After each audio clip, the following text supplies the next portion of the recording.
Bien, vamos a hablar ahora del proceso de negociación colectiva a nivel de empresa, es decir, a nivel descentralizado.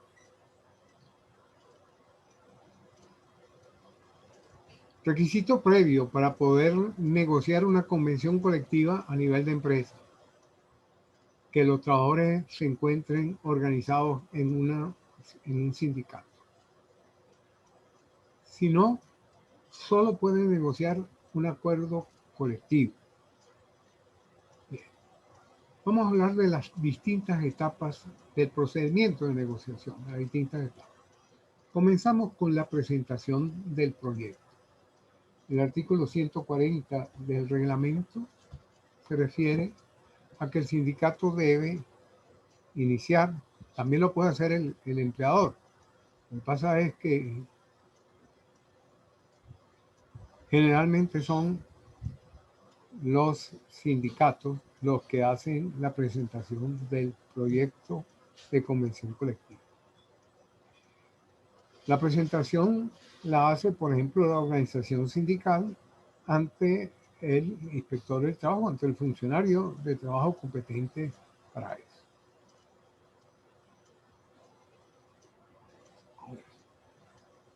En los casos de acuerdos colectivos, lo puede hacer la coalición de trabajadores, el grupo de trabajadores. Pero vamos a hablar ahora de convenciones colectivas. Los acuerdos colectivos se negocian más o menos de la misma manera. Después haremos la diferencia. Entonces, el sindicato presenta el proyecto. Por lo general se exigen 3 ejemplares.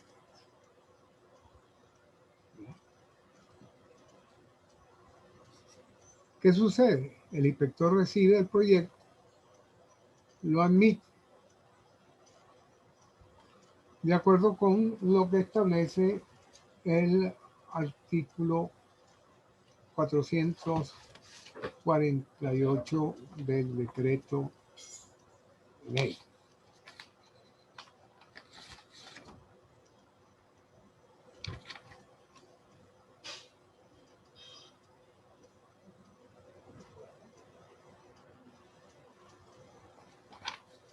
Porque el artículo dice admitido el proyecto de convención colectiva. O sea, eso quiere decir que el inspector del trabajo lo recibe y lo tiene que admitir. La ley lo faculta para admitir, pero no dice si él puede hacer observaciones o no. De manera tal de que él lo admite y el inspector fija el día y la hora para iniciar las negociaciones. Y tiene que remitir el proyecto con la notificación al empleador. ¿Ya? Y eso lo tiene que fijar dentro de los 3 días siguientes a la admisión, de los 30 días siguientes a la admisión. Entonces, en ese oficio, digamos, en donde va la notificación al empleador para que venga a negociar, ahí fija el día y la hora y adjunta pues el proyecto de negociación colectiva para que el empleador tenga conocimiento de qué es lo que le proponen negociar. Llegado el día y la hora que ha fijado el inspector del trabajo, se instala la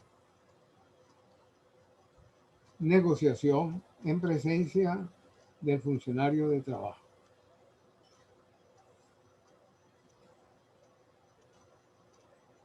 La instalación siempre es en la Inspectoría del Trabajo o en la Inspectoría Nacional del Trabajo o en el lugar que indique pues el oficio del inspector del trabajo. Y se procede a la instalación de la negociación. Las demás conversaciones, las partes pueden fijar el momento y el lugar en donde se van a reunir y no necesitan de la presencia de ningún funcionario de trabajo. del inspector o de la persona que él decide. Ahora, si lo exigen, pueden solicitar que se haga en presencia del inspector del trabajo. Por lo general, siempre se fija un lugar distinto en la Inspectoría del Trabajo, porque se tiene que negociar en un lugar más o menos agradable. Y las Inspectorías del Trabajo no son precisamente lo más agradable para hacer una negociación colectiva. Y los sindicatos, como estrategia, cuando se quieren poner duros, entonces exigen que vayan a la Inspectoría del Trabajo y que tienen que ser en presencia del inspector del trabajo. Pero por lo general se negocia por fuera. Siempre fuera. Ahora, hay una cosa muy importante y es que solo en la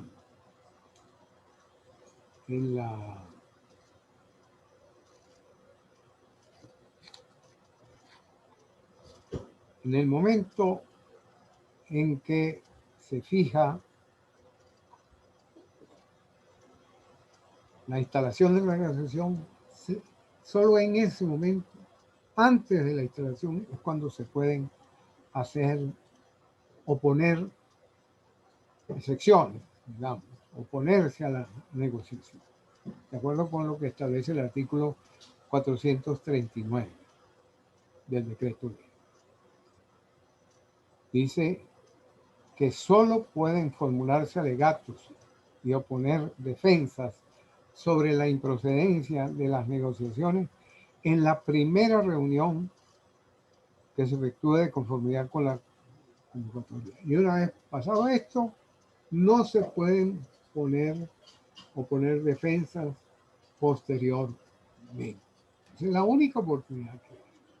Antes de instalarse la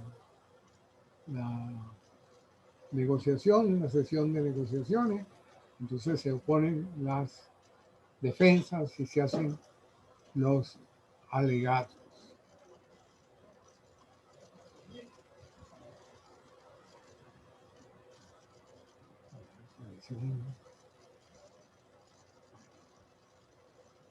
Ahora,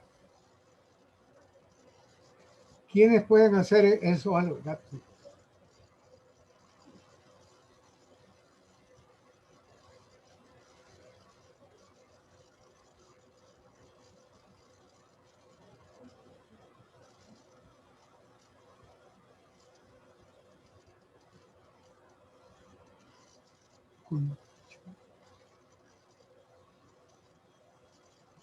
Perdonen, pero se metió una cosa. ¿Quiénes pueden hacer esos alegatos?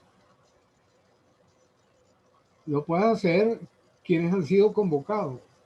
E incluso se dice que a terceros afectados por una negociación. Bueno, esto se podrá hacer en las negociaciones colectivas por rama de actividad, pero en una negociación por rama, de empresa, no se entiende. Bueno, ¿y qué sucede? Bueno, el inspector tiene 5 días para decidir la oposición. Ojo, el procedimiento de oposición no detiene las conversaciones en la negociación.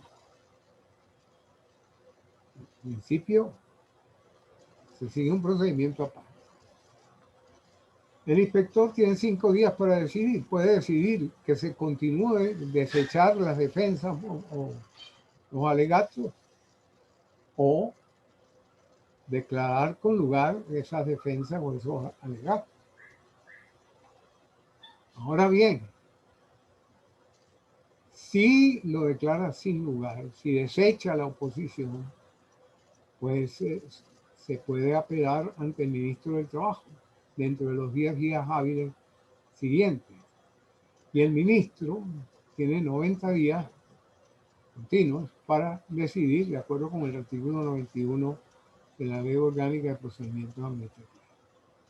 Y contra la decisión del ministro se puede intentar un recurso ante la jurisdicción contenciosa administrativa en un lapso de 5 días, de acuerdo con el artículo 141 del reglamento de la Ley Orgánica del Trabajo. Ahora bien,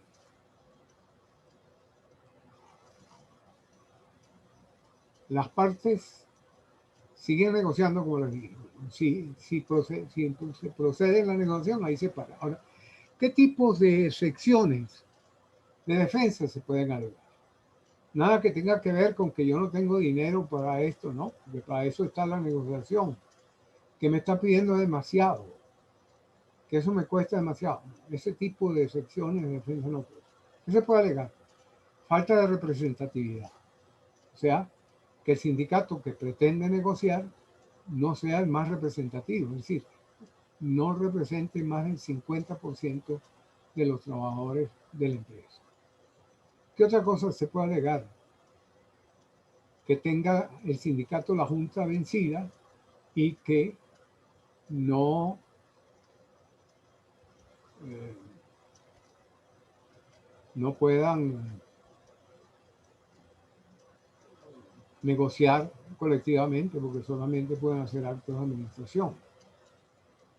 Se puede alegar que existe una convención colectiva que ya está vigente. Mientras no esté vigente no se puede negociar otra. O que el sindicato está amparado, perdón, la empresa está amparada por una convención colectiva a nivel de rama de actividades, que por lo tanto no puede negociar dos convenciones colectivas, una a nivel de empresa y otra por rama de actividad. Bueno, esas negociaciones, de acuerdo con el artículo 441, deben durar 180 días, pero puede prorrogarse de oficio o a solicitud de ambas partes.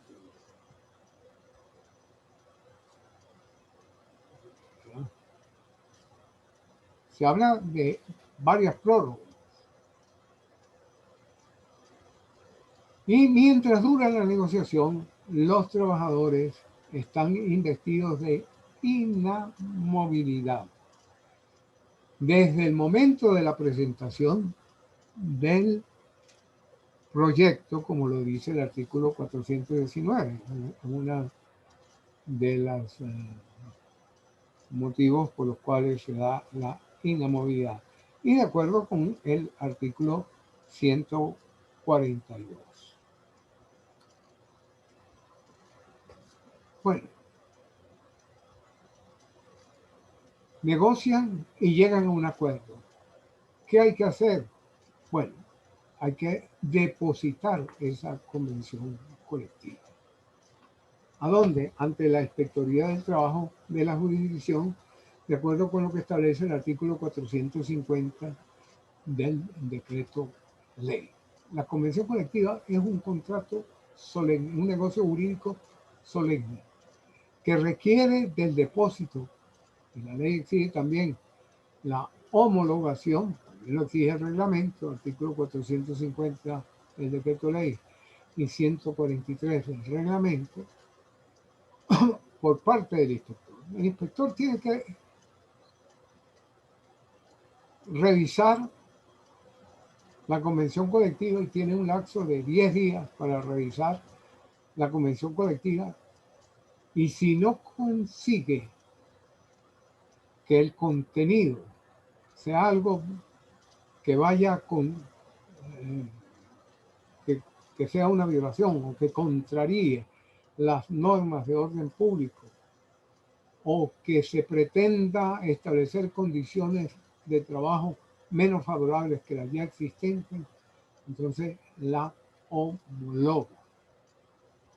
Pero de acuerdo con el artículo 451 del decreto ley, él puede abstenerse de homologar la convención colectiva y indicarle a las partes que tienen que hacer algunas modificaciones, le hace algunas observaciones, como lo dice también el artículo 144 del reglamento de la ley orgánica del trabajo.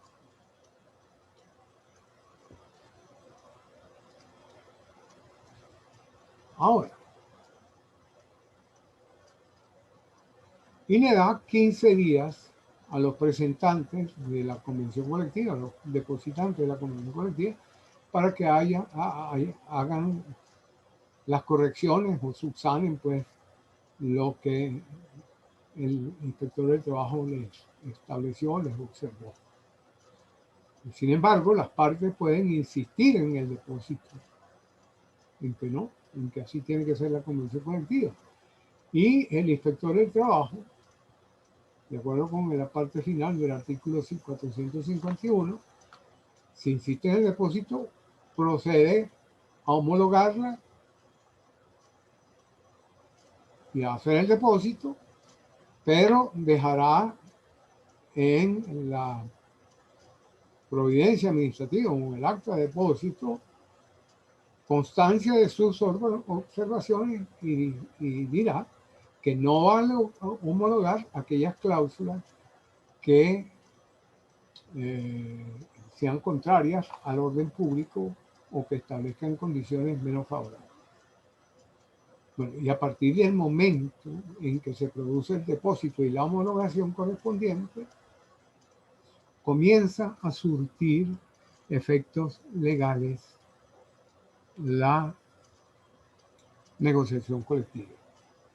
Por eso se dice que es un negocio jurídico solemne, porque no surte efectos legales antes, sino a partir del momento del depósito y la homologación. Esto de la homologación es una interferencia y hasta cierto punto una violación del derecho a la negociación colectiva, a la libertad sindical. Las convenciones colectivas tendrán una duración no mayor de 3 años ni menor de 2 años, a partir del momento del depósito. Y los acuerdos colectivos, como ya les dije, son los que celebran aquellos trabajadores que no están sindicalizados y que se reúnen, hacen una coalición para negociar colectivamente, se negocian de acuerdo con el mismo procedimiento que acabamos de ver, con una diferencia. Primero, que la ley no expresamente lo consagra, sí el reglamento. Y en segundo lugar, que la duración de un acuerdo colectivo, de acuerdo con el reglamento, no puede ser mayor de 2 años, a diferencia de las convenciones colectivas que pueden ser mayor de 2 años. Bueno, terminemos aquí esta clase para que la podamos grabar y después veremos cómo se negocia, que es un poco más complejo, una convención colectiva a nivel centralizado o por rama de actividad.